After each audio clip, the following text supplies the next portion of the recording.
Good morning, Acadiana. Welcome back into Acadiana's Morning News. Coming back to you a little bit early in this hour because we have a special guest joining us on the line. Senator John Kennedy joining us. Senator, always a pleasure to talk to you here on Acadiana's Morning News. Thank you, Joe. Thanks for having me, man. Hello, Lafayette. Well, so obviously things continue to move on pretty hectically in Washington, D.C. I can't keep up with all the headlines that keep coming down. I don't know how you do it. I don't. You have a much better attention span than I do. Well, I'm getting kind of used to it, and you just have to spend a lot of time on it and figure out who to believe and who not to believe, and which bridge to burn and which bridge to cross. It's more art than science. Oh, well, you are a true artist with it, and I am just a guy frantically trying to consume enough caffeine to be able to talk about it. But I want to jump into it. President Trump has signed an executive order cracking down on sanctuary cities. I know you've got some thoughts on that. So just kind of jump in, talk to us a little bit about this issue, what the president's doing, and your thoughts on it. Well, if you're an American citizen, you're supposed to obey the law. And that includes elected and appointed public officials. And a lot of them don't want to obey our immigration laws. Mm-hmm. They think the border ought to be open. They think that vetting people at the border is racist. Now, they're entitled to their opinion, but they don't get to choose which laws they want to obey. And all President Trump is doing is saying, look, you have to obey the law like everybody else. Just because you're an elected official and you believe in an open border, that doesn't mean that you can't cooperate with and in some cases obstruct ICE officials and deporting people who are in our country illegally. It's not quantum physics. It's just called obeying the law.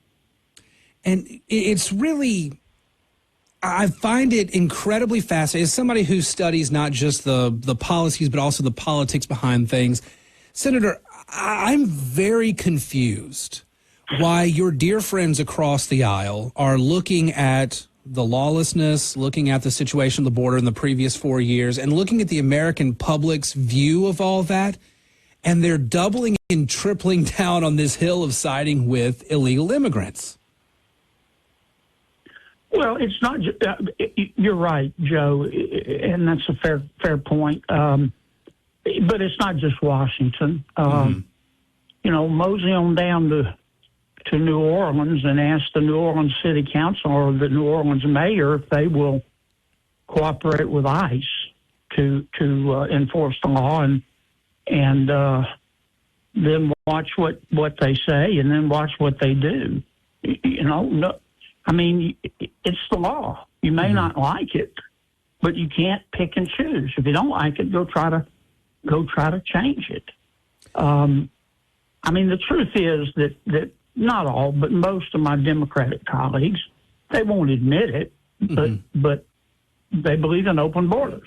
They want to be the only country in the world that says you can come into America. We won't check you. We don't care who you are, what you've done in the past, what you can contribute to our country. They let in, President Biden and his people let in, as best we can tell, between 8 and 12 million people, foreign nationals.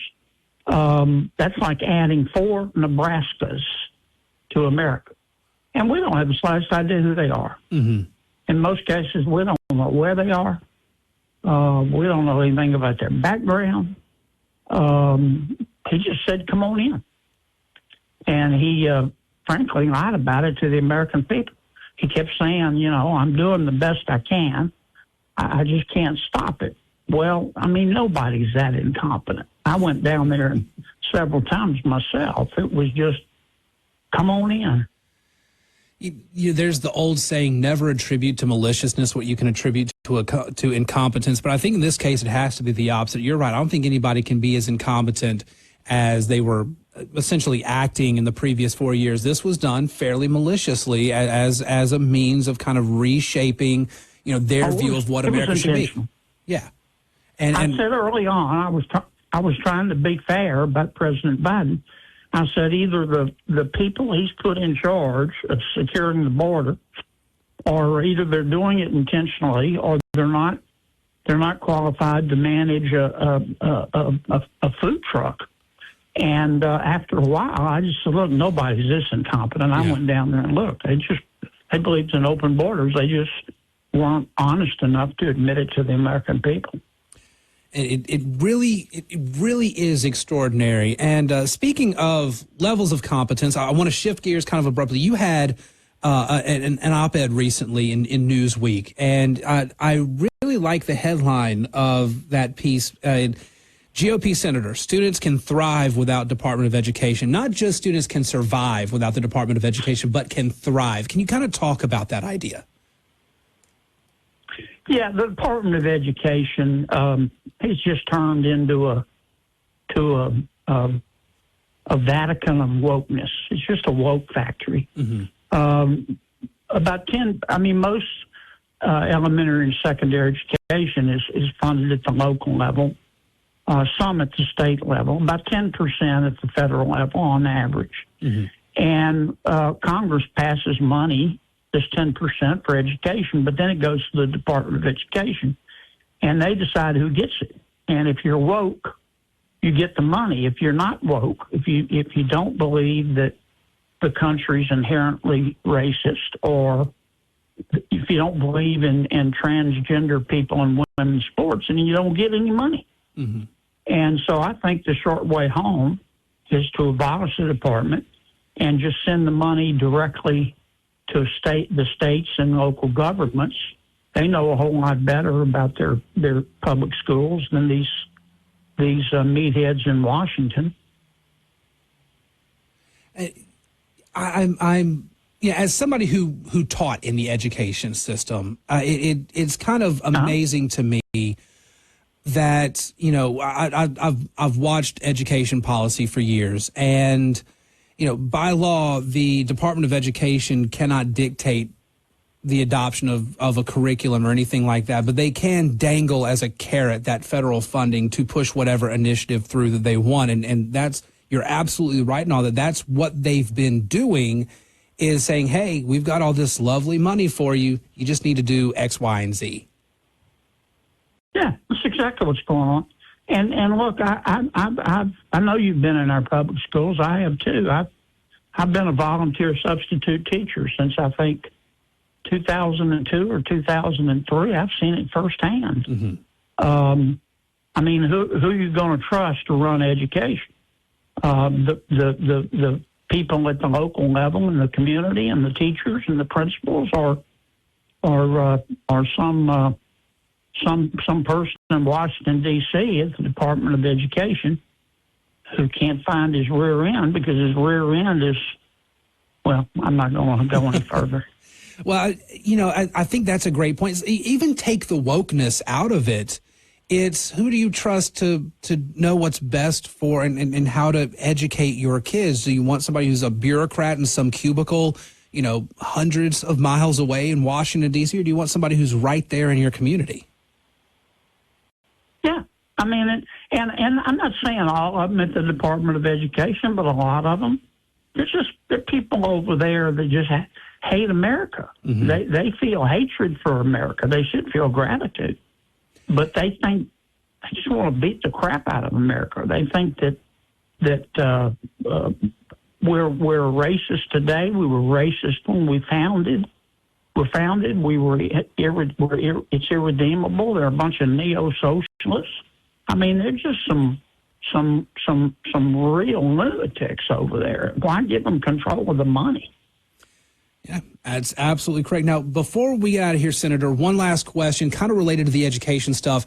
During the Biden years, you were a major proponent of expanding broadband access in America, and the Biden administration talked a great game on doing it. Their plan clearly fell short. I don't know that we got anybody connected to broadband in rural parts of America and in places where we desperately need it. What is Is there a plan right now for trying to continue that with maybe another plan under the Trump administration?